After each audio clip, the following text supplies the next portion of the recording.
Dalam hidup kita ni, kita kena penting, yang paling utama pada kita jaga solat.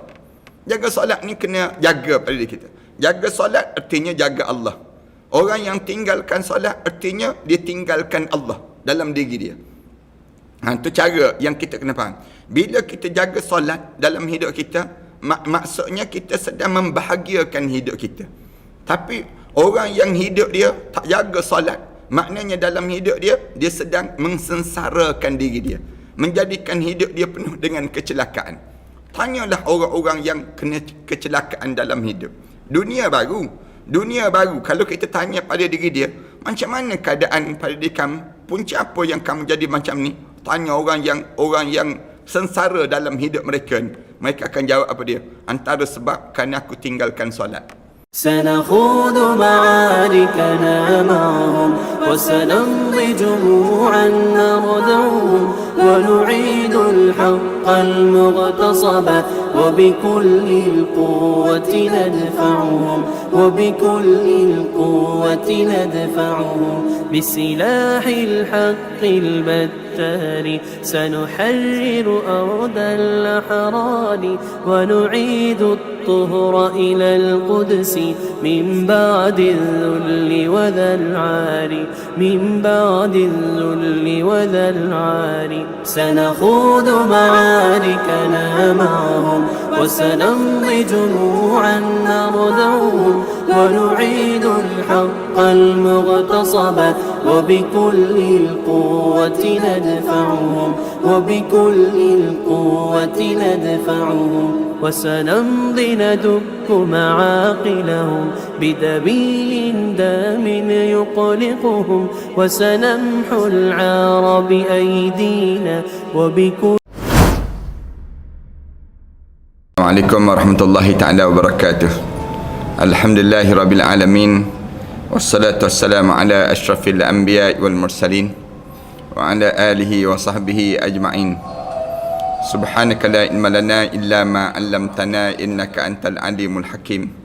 Rabbi shrah li sadri wa yassir li amri wahlul 'uqdatam min lisani yafqahu qawli. Rabbi yassir wa la tu'assir wa tammim bil khair. Amma ba'd. Para penonton dan sahabat-sahabat yang dihormati sekalian, pertamanya marilah sama-sama kita mengaturkan rasa syukur yang tak terhingga kepada Allah di atas peluang di mana Allah masih lagi memberi kesempatan umur yang dipanjangkan di sisi Allah untuk kita meneruskan perjalanan hidup kita ini sendiri.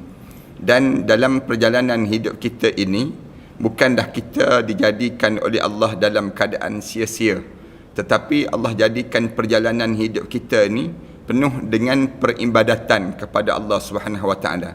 Sebab Allah Subhanahu wa taala sebut, "Wa ma khalaqtul jinna wal ins illa liya'budun." Aku tidak ciptakan jin dan juga manusia kecuali untuk menjadi hamba kepada aku. Allah jadikan demikian. Maknanya Allah ajar pada kita ni bahawa bila kita hidup di atas dunia ini, jangan kita hidup dengan tujuan untuk nak makan, minum, tidur, bangun begitu saja, tidak. Tetapi Allah jadikan kehidupan kita ini untuk kitanya mula menjadikan diri kita hamba kepada Allah. Setiap ketika dan setiap masa, setiap saat yang kita lalui dalam hidup kita ini, diajar supaya kita hidup dengan keadaan yang kita ni beribadah kepada Allah.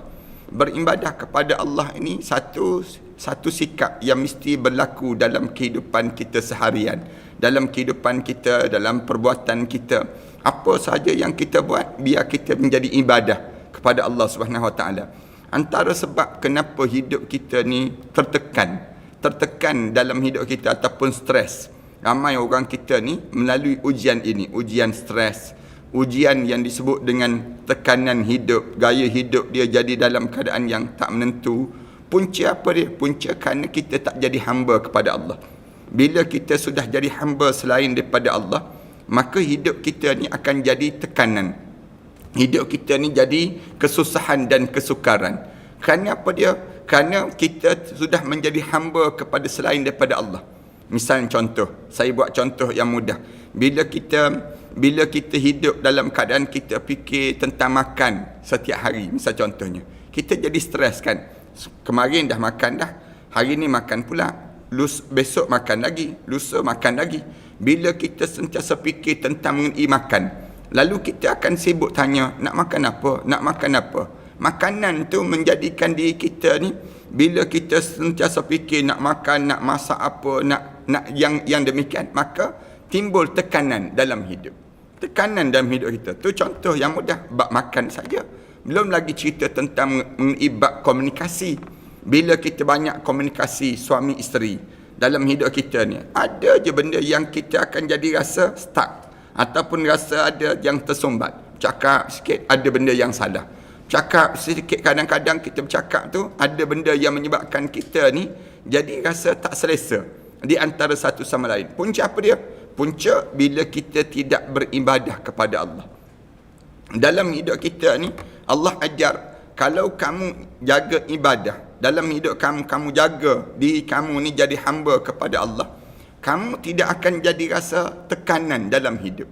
Orang yang hidup dalam keadaan yang dia sentiasa jaga hubungan dia dengan Allah, dia akan rasa enjoy dan sonok memanjang dalam hidup dia. Apa sahaja yang berlaku dalam hidup dia, dia yakin ini adalah pemberian Allah, ini adalah anugerah Allah. Yang kerana apa dia? Kerana semua benda yang terjadi dalam hidup dia ni telah disusun dan diatur di sisi Allah. Saya buat contoh yang mudah lagi, raya ni kan. Bila orang kita dia ada yang jadi stres, dia kata kenapa tahun ni raya tak sama dengan tahun yang lepas-lepas. Kenapa dia tak rasa nikmat yang rasa nikmat raya tahun ini?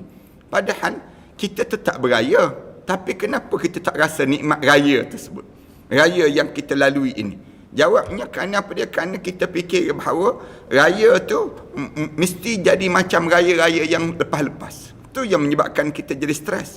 Patutnya kita rasa syukurlah, alhamdulillah raya tahun ni lain sikit daripada tahun-tahun yang lepas. Walaupun dia lain, tapi dia merupakan satu nikmat yang Allah bagi. Kita kena rasa alhamdulillah, ni peluang kita dapat rasa nikmat raya begini. Raya dekat di perantauan, raya walaupun tak balik kampung, raya dengan keluarga, walaupun kita terpaksa mendengar khutbah di kalangan keluarga kita saja yang berkhutbah. Demikianlah dalam hidup kita. Dalam hidup kita ni Allah bagi nikmat pada diri kita. Nikmat yang sepatutnya kita nampak setiap yang terjadi itu nikmat, tetapi kita fikir ia satu kesengsaraan, maka dia akan menjadi kesengsaraan yang berpanjangan pada diri kita. Para penonton dan sahabat-sahabat sekalian, saya nak sebut bahawa dalam hidup kita ni Allah bagi ketenangan. Macam mana Allah nak bagi ketenangan pada diri kita, kebahagiaan dalam diri kita? Allah bagi satu ibadah yang menyebabkan kita ni jadi bahagia dalam hidup kita. Kita boleh jadi bahagia dengan ibadah. Apa dia ibadah yang kita jadi bahagia dalam hidup? Yang dinamakan dengan ibadah solat. Solat menjadikan hidup seorang tersebut jadi bahagia dalam kehidupan seorang, kalau dia boleh jaga. Siapa yang tak jaga solat, percayalah orang ni akan jadi sengsara. Siapa yang hidup dia tak jaga yang disebut dengan ibadah solat, bila dia tak boleh jaga ibadah solat, kesengsaraan akan berlaku dalam hidupnya. Dan kalau kita perhati elok-elok dan betul-betul pada diri kita ni, punca apa kadang-kadang orang kita ni jadi tak bahagia? Salah satunya kerana ditinggalkan solat. Bila tinggalkan solat, Allah tak jadi bahagia, tak bahagiakan hidup seorang tersebut. Saya biasa sebut dengan perkara demikian. Saya bincangkan tajuk solat pada kali ini, tuan-tuan, dalam kitab Falyafrahu ini. Masih lagi dalam kitab Falyafrahu pada bab yang ke-6, hidup sihat dengan solat. Cuma kita tukar tajuk sikit, bahagiakanlah diri dengan solat. Walaupun sekalipun saya nak sebutnya tentang dalam hidup kita ni, kita kena penting yang paling utama pada kita jaga solat. Jaga solat ni kena jaga pada diri kita. Jaga solat artinya jaga Allah.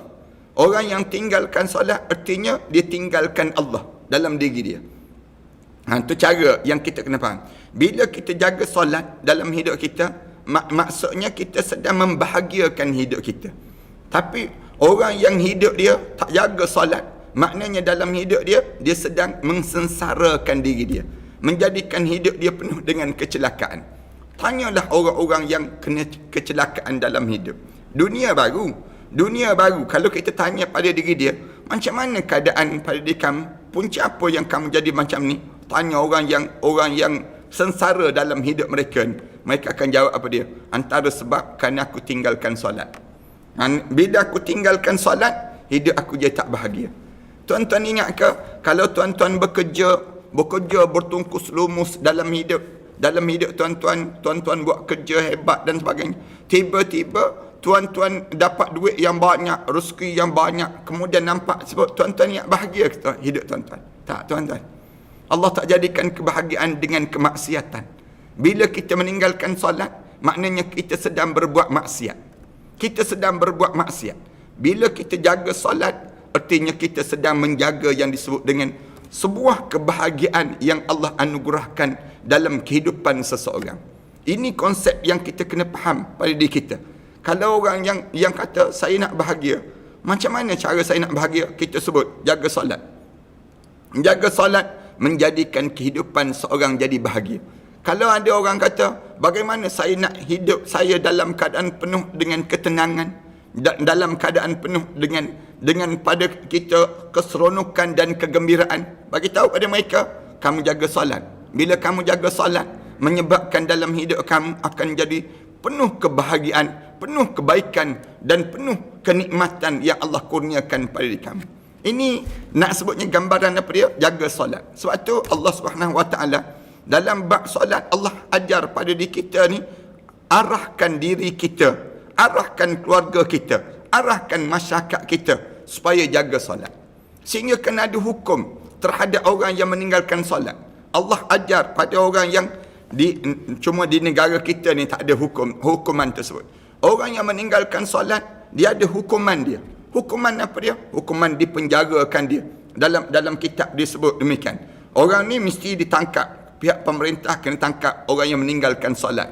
Kenapa? Kerana bila dia meninggalkan solat, dia telah menjadikan diri dia hidup dalam keadaan yang bukan sekadar dia je yang sengsara, bahkan dia mensengsarakan orang lain sama.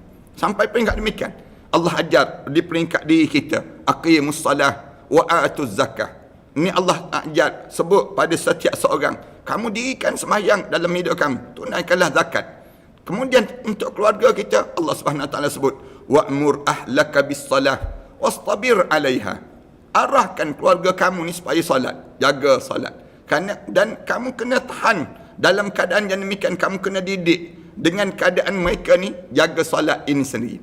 Kerana apa dia? Sampai tahap demikian, nak sebutnya bahagia, hidup kita ni menjadi penuh dengan kegembiraan, penuh dengan kesihatan, penuh dengan ketenangan bila kita hidup dengan keadaan jaga solat dan jaga solat pada diri kita ni. Ini solat.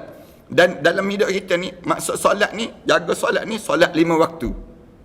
Solat 5 waktu ni, jangan sampai peringkat orang kita tertinggal walaupun 1 waktu dalam hidup kita. Kena letak pada diri kita, hidup ni, aku mesti sentiasa solat ni jadi keutamaan dalam hidup aku. Kerana kita tak, siapa yang jaga solat, dia sedang menjaga Allah.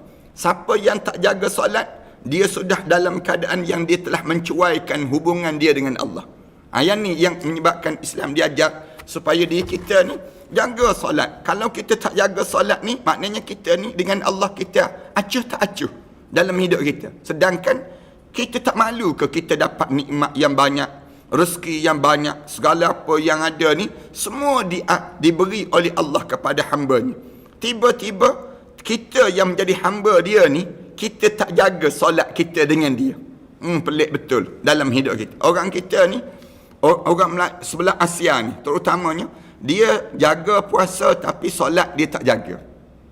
Ini kebanyakan demikian. Orang kita, dia jaga puasa. Manakala orang sebelah Asia Barat ni, mereka sibuk jaga solat, puasa pula tak jaga. Ini ramai di kalangan kita jadi demikian. Dalam hidup kita ni, keutamaan pada diri kita. Kalau kamu nak jadi hidup bahagia, kamu perhati pada hubungan kamu dengan Allah. Kat mana hubungan kita dengan Allah? Pada solat. Solat ni hubungan kita dengan Allah Subhanahu Wa Taala. Sebab tu tajuk yang kita nak bincang pada kita pada kali ini, tajuk dalam bab yang ke-6 ini, pada muka surat 80, tuan-tuan dapatkan kitab Falyafrahu, maka bergembiralah. Dalam kitab ni kita dah bincang dah bagaimana nak jadikan hidup kita ni rasa gembira, rasa seronok, jaga solat pada diri kita ni. Allah Ta'ala berfirman dalam Al-Quran Karim, Allah Subhanahu Wa Ta'ala sebut, wa aqimus salah wa atuz zakah warka'u ma'ar raki'in. Allah Subhanahu Wa Ta'ala sebut, dirikanlah solat dalam hidup kamu. Allah Subhanahu Wa Ta'ala sebut demikian. Wa atuz zakah, tunaikanlah zakat pada diri kamu. Setiap harta benda kamu tu, kalau dah cukup nisab dia, cukup haul dia, wa atuz zakah, tunaikan zakat. Kerana dalam harta benda kamu tu dah ada milik orang lain. Dah menjadi milik orang lain. Dah kamu simpan harta benda kamu ni, maka di sana bila dah kamu simpan harta benda kamu, dah ada hak orang dalam duit yang kamu, dalam emas kamu, dalam harta benda kamu tu, hak orang yang kamu kena tunaikan, kamu kena keluarkan 1/40. Dia panggil demikian. Allah dia sebut aqimus salah. Kenapa Allah Subhanahu Wa Ta'ala kaitkan sembahyang dengan zakat? Ulama-ulama sebut banyak kali.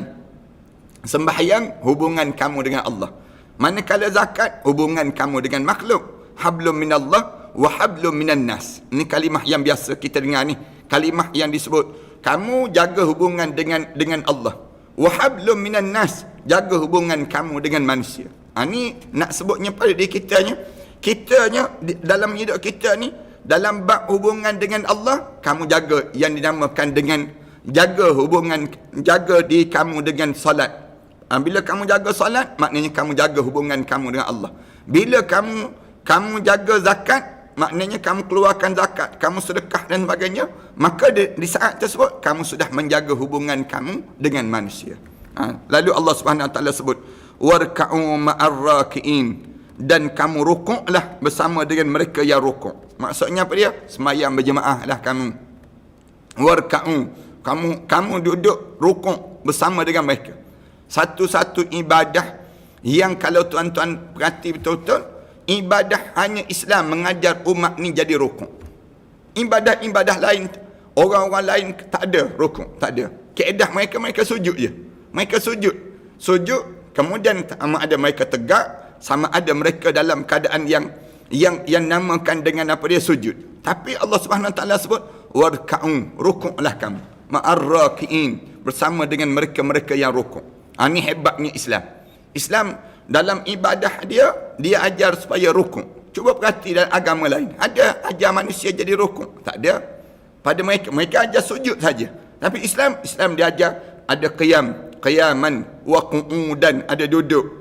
Kemudian ada rukuk, warka'u ma'ar raki'in, ada rukuk, wasjudu, dan juga sujud. Ni Islam ni dia ajar demikian. Ada qiyam, ada rukuk, ada yang dinamakan dengan sujud, ada yang namakan dengan duduk. Ni hebatnya, kehebatan dalam solat itu sendiri.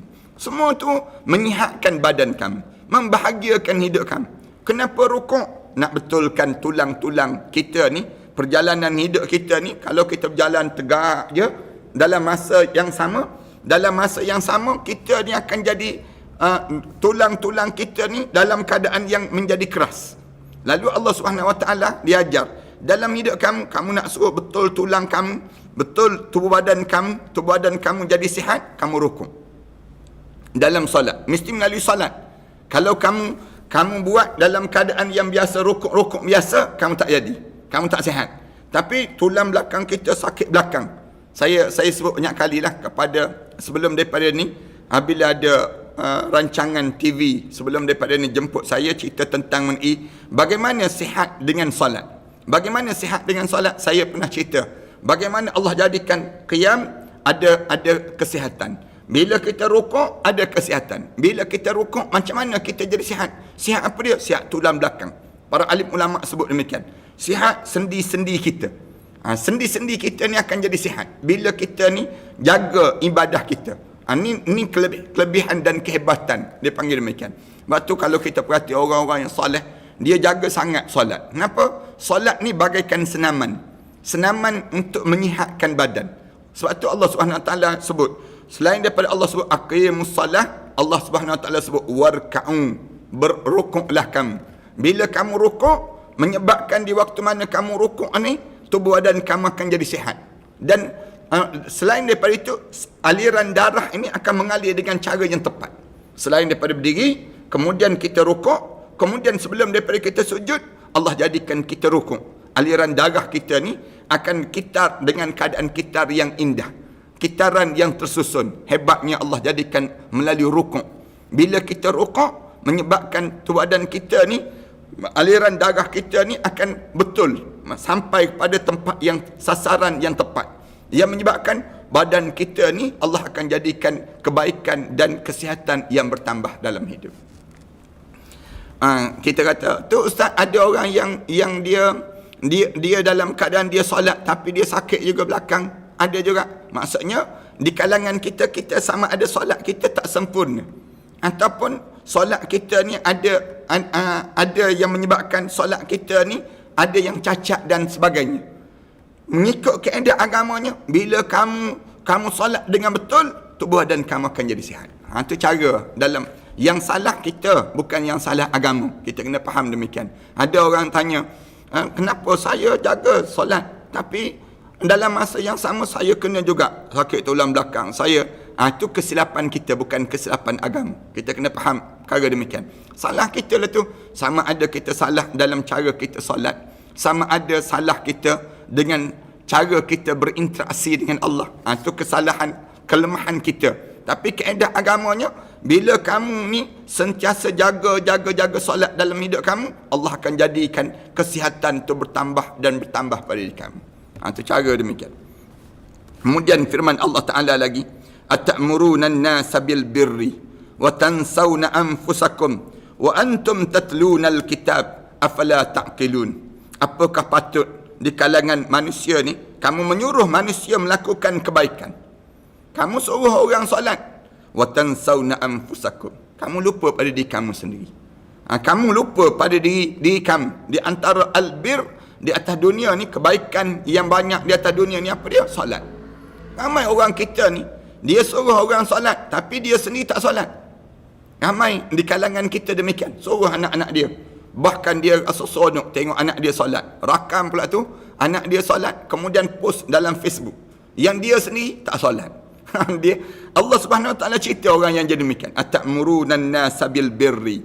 Apakah patut di kalangan manusia dia menyuruh orang melakukan kebaikan, wa tansawna anfusakum, sedangkan dia lupa pada diri sendiri. Dia tak ada gambaran, tak ada akhlak, dia panggil demikian. Wa antum tatluna al-kitab, sedangkan kamu pula memahami, membaca kitab-kitab. Allah tujukan pada ahlul kitab sebelum daripada ni. Ahlul kitab ni demikian perangai orang Yahudi ni. Orang Yahudi yang sebelum daripada ni, dia suruh orang berbuat baik, tapi dia sendiri lupa pada diri dia sendiri. Diri dia sendiri dia tak ingatkan diri dia. Dia sibuk suruh orang buat baik. Baca Quran disebut, baca Quran, baca kitab, sedangkan dia sendiri tak buat benda yang disuruh lakukan demikian. Wa antum tatlunal kitab, kamu sendiri dah baca dah kitab, kamu dah boleh faham dah kitab ni, afala taqilun, apakah kamu tidak berakal wahai manusia? Kamu suruh orang solat, kamu sendiri tak jaga solat. Pada diri kitanya. Satu saya sebut, dalam hidup kita ni, yang pertama kena jaga solat 5 waktu. Ini asas, dia panggil demikian. Yang kedua, barulah datang solat sunat. Solat sunat. Sunat yang paling dekat dengan solat wajib ni apa dia? Solat tahajud malam. Solat tahajud malam tu paling dekat lah. Sampai Rasulullah sallallahu alaihi wasallam, Allah jadikan kewajipan untuk dia bangun tahajud bagi Rasulullah. Bagi umat Rasulullah tidak jadi wajib, tapi bagi Rasulullah sallallahu alaihi wasallam menjadi wajib dalam hidup Rasulullah sallallahu alaihi wasallam. Lalu bangun tahajud malam. Jaga solat tahajud malam ni, bangun pada diri kita. Yang ni yang menghampiri, dipanggil demikian, menghampiri pada wajib. Kemudian pahala lagi, puasa yang disebut dengan solat sunat ni apa lagi? Solat sunat duha, solat sunat yang disebut dengan sunat-sunat awabin, sembahyang sunat yang disebut dengan sebelum ba'diyah atau qabliyah. Dua-dua ni kita solat sebelum daripada masuk waktu ataupun lepas pada masuk waktu ni, solat sunat. Ataupun sunat apa dia? Solat sunat musafir, solat sunat yang waktu mana kita dalam keadaan yang gerhana, solat sunat yang semua ni dipanggil solat yang melengkapkan dalam kehidupan kita terhadap solat fardu yang kita lakukan. Itu dalam kehidupan kita demikian. Satu, bila kita ni perhati betul-betul pada keluarga kita, Kadang-kadang orang kita ni solat fardu tu pun dia masih lagi tertinggal. Solat fardu tu, ramai mana orang kita ni tinggal solat fardu. Jangan ingat selesa. Orang yang meninggalkan solat, Allah jadikan satu neraka saqar untuk mereka sebut. Allah jadikan demikian. Tuan-tuan, kalau ada di kalangan kita ni yang meninggalkan solat, dia tinggal je solat, Allah sediakan neraka saqar untuk dia. Ma salakakum fi saqar? Qalu lam naku minal musallin. Mereka jawab bila ditanya pada orang dalam neraka saqar, kenapa kamu dicampak dalam neraka saqar? Lalu dia jawab, qalu lam naku minal musallin. Sesungguhnya kami di kalangan orang yang tidak solat waktu mana kami hidup dahulu. Kami tinggalkan solat. Afala ta'qilun. Kamu bila kamu suruh orang buat baik, tiba-tiba kamu tak jaga demikian, maknanya kamu ni tak ada akal lah pada diri kamu. Allah SWT sebut demikian. Kemudian Allah jadikan solat ni juga bukan untuk kita jadi kebahagiaan, bukan sekadar untuk bahagia, bukan sekadar untuk sihat, tetapi Allah jadikan solat ni untuk jalan kita meminta pertolongan kepada Allah. Para hadirin sekalian kena ingat demikian. Dalam hidup kita, saya sebut tadi, bukan sekadar untuk nak jadi bahagia. Nak bahagia, nak tenang, bukan sekadar dengan solat saja. Bahkan solat ni akan menjadi satu jalan yang Allah jadikan pada kita untuk kita dapat pertolongan daripada Allah SWT. Allah SWT sebut dalam Al-Quran, wasta'inu bis sabri was salah. Allah sebut, pohonlah pertolongan kepada Allah dengan sabar dan juga solat dalam hidup. Dalam hidup kita ni, para penonton sekalian, sahabat-sahabat sekalian, kita ni kan ada je masalah hidup. Bila kita ada masalah, kita perlu untuk minta pertolongan daripada kuasa yang jauh lebih hebat daripada kita. Sebab tu Islam larang, jangan kamu minta tolong dengan dewa-dewa yang direka ini. Jangan kamu minta tolong dengan batu-batu, kayu-kayan. Kamu jangan minta tolong dengan makhluk. Dalam hidup ni, kalau kamu nak minta tolong dengan Khalik yang menciptakan kamu. Ni cara Allah jadikan. Macam mana kita nak minta tolong dalam hidup kita pada Allah? Melalui salat.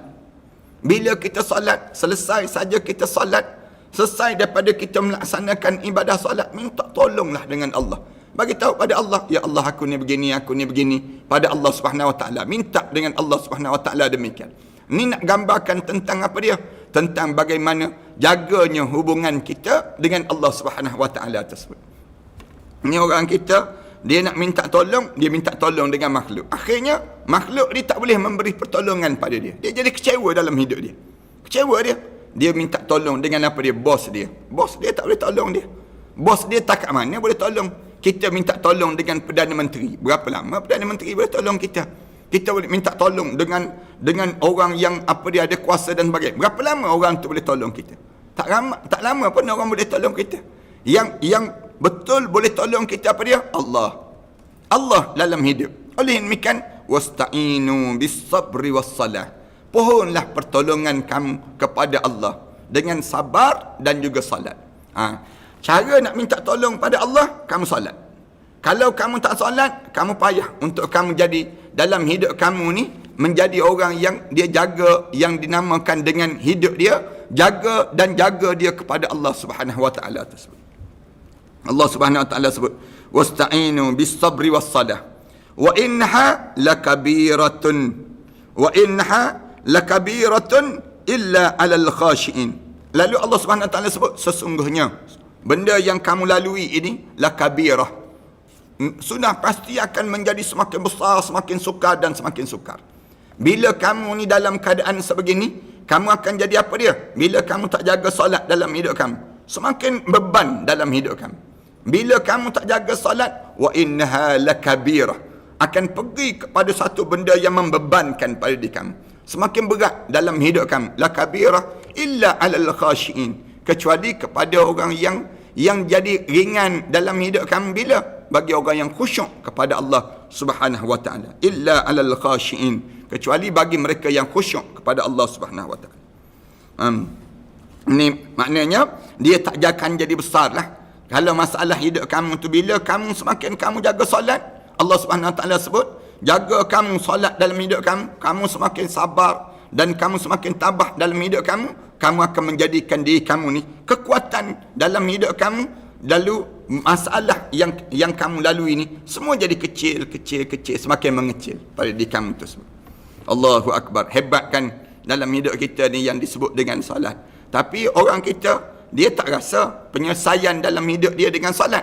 Tapi dia rasa penyelesaian dengan akal dia.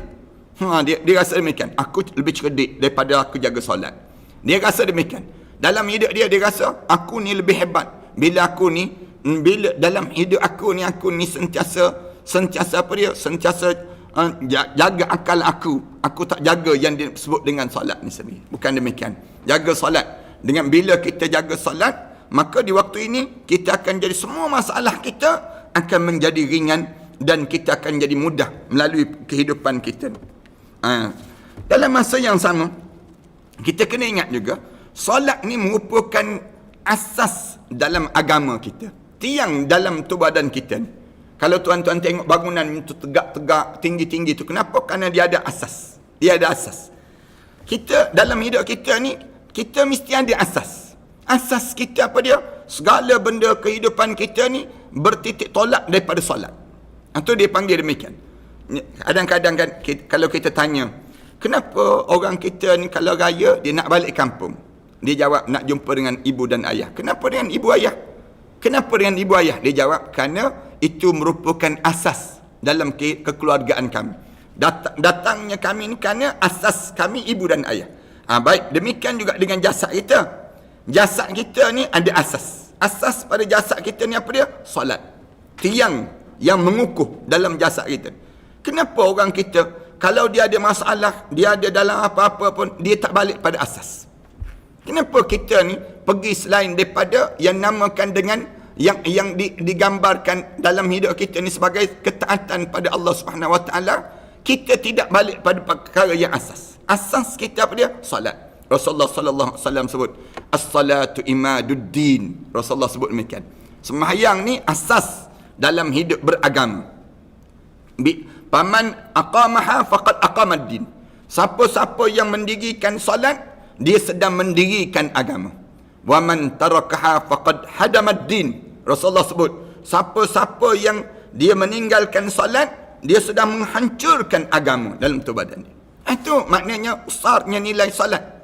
Islam ajar, kalau kamu nak suruh asas kamu jangan bergoyang, kamu jaga solat pada diri kamu. Bila kamu jaga solat, asas kamu tu tak bergoyang lah. Asas kamu semakin mengukuh. Tapi bila kamu meninggalkan solat, asas kamu tu jadi goyang je. Asas kita ni semakin lama semakin kecil, semakin lama semakin tak ada. Akhirnya bila kita sentiasa tinggal solat, kita jadi tak keruan. Hidup kita ni tak menentu. Pergi buat yang tu tak menjadi, yang ni tak menjadi, yang ni tak menjadi. Kenapa? Solat kamu tak jaga pada diri kamu. Saya sering kali bila orang datang mengadu masalah pada diri saya akan tanya, solat macam mana solat? Oh, dia kata solat masalah lah Ustaz. Tu punca. Kita sebut demikian. Tu punca. Dalam hidup kita ni, masalah yang sering kali berlaku dalam hidup kita ni, segala berpunca daripada solat. Solat kita tak jaga. Solat, maksud saya nak suruh jaga solat. Jaga solat 5 waktu tu. Jaga solat 5 waktu tu terlebih dahulu. Orang kita ni nak jaga solat 5 waktu pun kita dalam keadaan yang masih lagi tak tahu ke mana dalam kehidupan kita. Bagaimana kita nak jaga dalam soal-soal yang lain dalam hidup kita? Kita tak pandai nak jaga perkara-perkara yang sedemikian rupa. Wa'mur ahlaka bis-salah.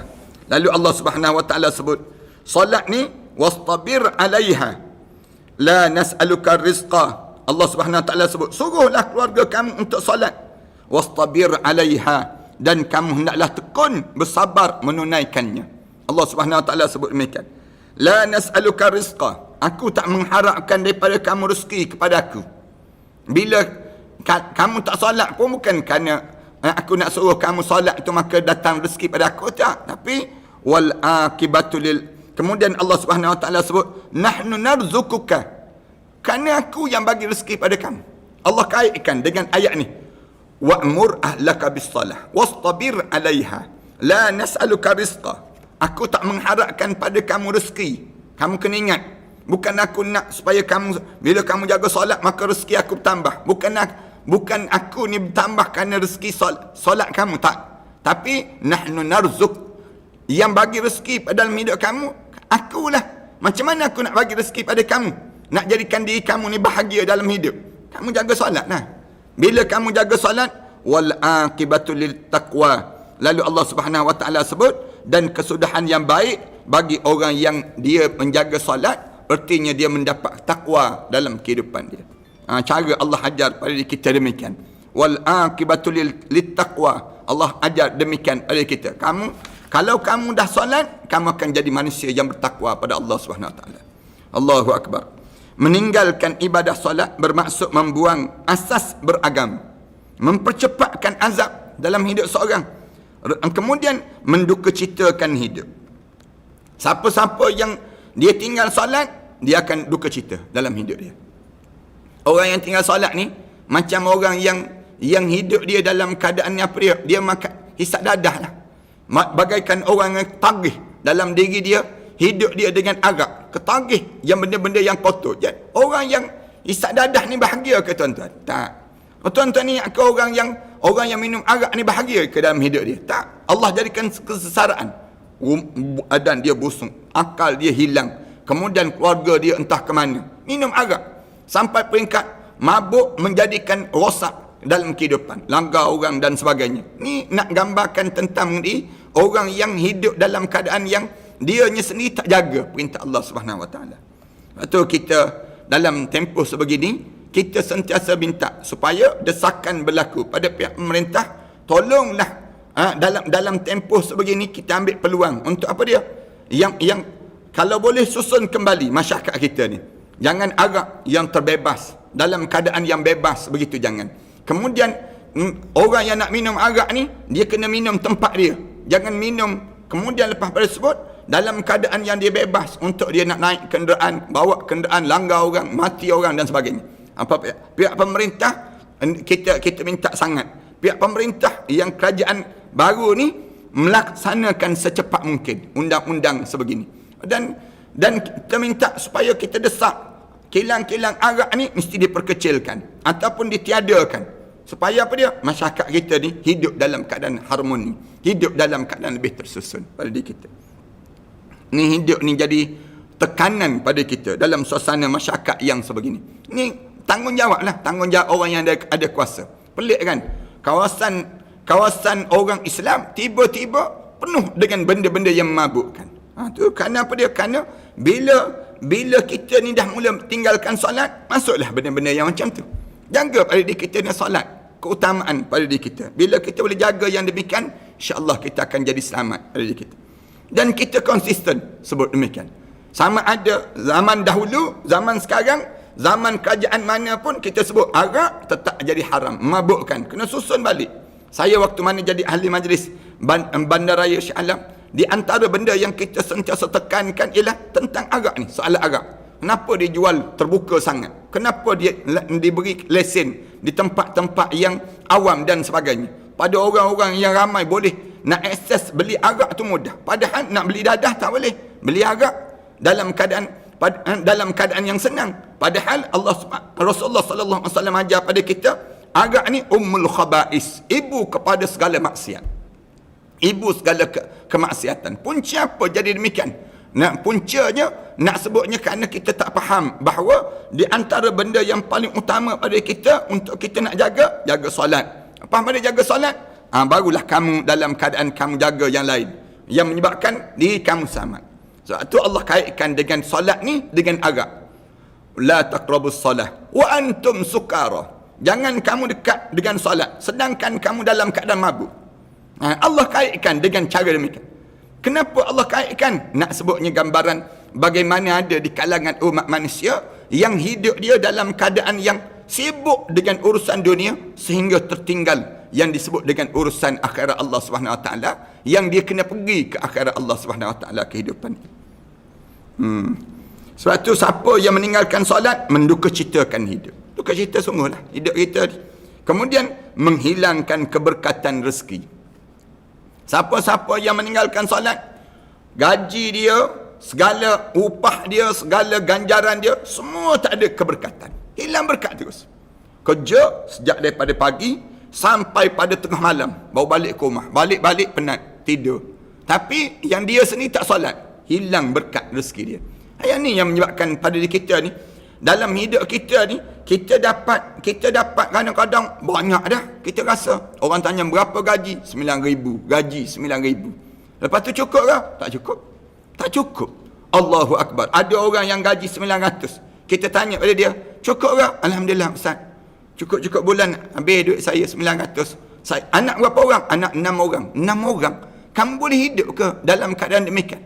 Ni nak sebutnya gambaran bagaimana Islam ajar dalam hidup kita ni, jaga pada diri kita solat itu sendiri.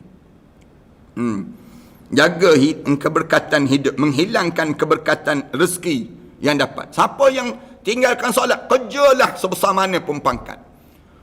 Kita ni kadang-kadang orang lantik kita ni jadi yang berhormat. Orang lantik kita jadi apa dia? Jadi yang disebut yang amat berhormat. Kita dilantik menjadi yang di-Pertuan Agong. Misalnya contoh, kalau tinggal solat, tak ada nilai langsung. Hodoh terus, wajah pun hodoh, rezeki pun hilang disebut dengan keberkatan rezeki. Rezeki itu ada, tapi tak ada berkat. Berkat ni yang hilang dalam hidup kita, menghodohkan wajah seseorang. Kalau tengok dalam hidup orang yang tak jaga solat, lagi tua lagi hodoh, lagi berumur lagi buruk perangai kita, menjarakkan nilai persahabatan. Dan bila orang yang tinggalkan solat, dia akan menjauhkan persahabatan di antara satu sama lain. Ini di antara kita jadi demikian. Kemudian dalam masa yang samanya menghilang dan bakal mengundangkan beberapa perkara yang buruk lain dalam kehidupan seorang tersebut. Bahkan solat juga adalah amalan pertama yang akan ditanya di hadapan Allah. Kita sebut ni, kenapa solat? Kerana solat juga soalan yang pertama yang akan disoal di hadapan Allah. Bila kita meninggal dunia, masuk dalam kubur, di akhirat nanti dia akan ditanya soalan demikian. Inna awwala ma yuhasabu bihi al-abdu yaumal qiyamah min amalihi salat. Salatu disebut demikian. Di antara awal yang akan dihisap seorang hamba di hari kiamat nanti daripada amalan dia yang disebut dengan solat. Solat ni akan ditanya yang awal-awal sekali bila kita menghadap depan Allah Subhanahu Wa Taala. Bila kita menghadap depan Allah, soalan yang pertama yang akan tanya pada kita apa dia? Solat. Kalau berjayanya soalan tentang solat, barulah dia ambil kira yang lain. Soalan-soalan yang lain baru dia tanya macam mana puasa, macam mana zakat, macam mana haji, macam mana kamu dengan negara kamu, bagaimana.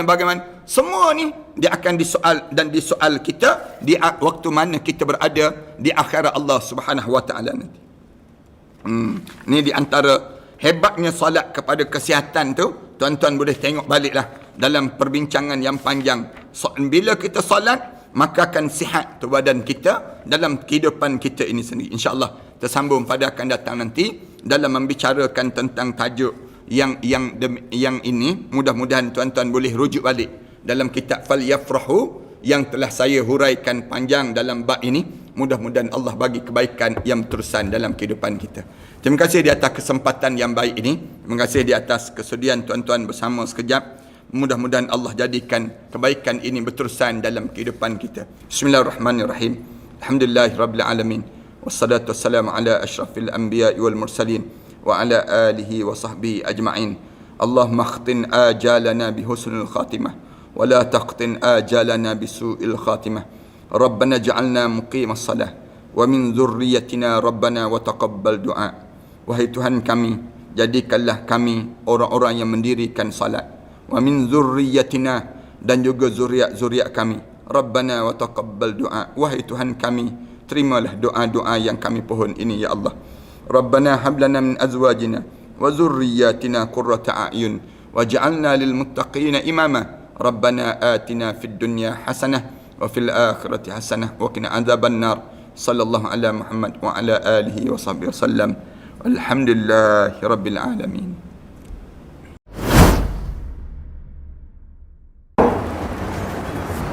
Assalamualaikum warahmatullahi taala wabarakatuh. Alhamdulillah wassalatu wassalamu ala Rasulillah wa ala alihi wa man walah wa ba'd. Sahabat-sahabat sekalian, bangunan yang saya berada ini merupakan bangunan yang kita bercadang untuk mewakafkan dan kita beli dan kita wakafkan. Sejumlah lebih kurang 5 juta kita perlukan 3 blok terhadap kawasan ini. 3 blok ini kita telah bersedia untuk membayarnya setelah mana 3 bulan yang akan datang nanti. Saya mencari seramai lebih kurang 1,000 orang para pewakaf yang berjumlah sebanyak 5,000 setiap seorang. Hubungi talian ini dan setiap nama itu kita akan letakkan di bawah nama-nama Allah. Kemudian kita akan tampalkan di dinding terhadap bangunan ini, dijadikan untuk kemudahan bagi siapa yang berniat untuk mewakafkan bangunan ini. Tuan-tuan jangan risau. Selama mana ada bangunan ini, selama itulah pahala kita akan berpanjangan dan berpanjangan. Ambillah kesempatan di saat mana kita mempunyai peluang yang Allah bagi pada diri kita ini untuk sama-sama kita menyuburkan dan mewangikan kubur-kubur arwah-arwah ayah kita, arwah ibu kita, arwah-arwah yang telah meninggal dunia. Dan tak lupa kita pun bakal arwah yang kita akan mewakafkan bangunan ini, pahala-pahala akan berpanjangan dan berterusan. Setakat ini kami telah bersedia untuk membeli daripada pemilik yang bukan Islam kepada menjadi milik orang Islam pula. Mari bersama dengan kami, mudah-mudahan Allah jadikan kebaikan kepada dalam wakaf-wakaf di kalangan kita, kepada para pewakaf yang telah mewakafkan ini. Wallahu a'lam.